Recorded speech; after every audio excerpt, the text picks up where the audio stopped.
Magandang araw Pilipinas, narito po ang latest Weather Today forecast. Patuloy nating minomonitor itong bagyo sa labas ng ating Philippine Area of Responsibility at ito'y tuluyan pa nag-intensify into a tropical storm category at may international name na Nanuri. Ito'y huling namataan sa layong 1,290 kilometers east ng Eastern Visayas. May taglay na lakas na hangin na 65 kilometers per hour at pagbugso na umaabot ng 80 kilometers per hour. Mabagal itong kumikilos sa direksyon na southwest. Hindi naman natin inaasahan na ito'y papasok ng ating Philippine Area of Responsibility at magkakaroon ng direktang epekto sa anumang parte ng ating bansa. Pero yung trough or yung extension ng kaulapan netong bagyo ay inaasahan natin magdadala ng mga pag-ulan dito sa eastern section ng Mindanao. Samantala, yung northeast monsoon natin ay patuloy na nakakaapekto dito sa buong Luzon pati na rin dito sa may Visayas. Para sa magiging panahon natin ngayong araw dito sa Luzon, inaasahan natin ang maulap na papawiri na may mahihinang pag-ulan dito sa may Batanes, Cagayan, Isabela at Aurora.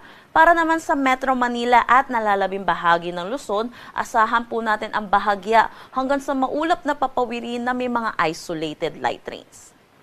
Agwat ng temperatura para sa Metro Manila 20 to 31 degrees Celsius, Lawag 21 to 31 degrees Celsius. For Tuguegarao 19 to 30 degrees Celsius, Baguio 13 to 21 degrees Celsius, Tagaytay 22 to 29 degrees Celsius at Legazpi 24 to 30 degrees Celsius. Dulot ng trough or yung extension ng kaulapan netong bagyo sa labas ng ating PAR, inaasahan natin ang maulap na papawiri na may mga kalat-kalat na pag-ulan dito sa Medinagat Islands, Surigao del Norte, Surigao del Sur at Davao Oriental. Para naman sa nalalabing bahagi ng Mindanao, asahan naman natin ang maaliwalas na panahon pero asahan din natin yung mataas na tsansa ng mga isolated rain showers at localized thunderstorm lalo na po sa hapon at sa gabi.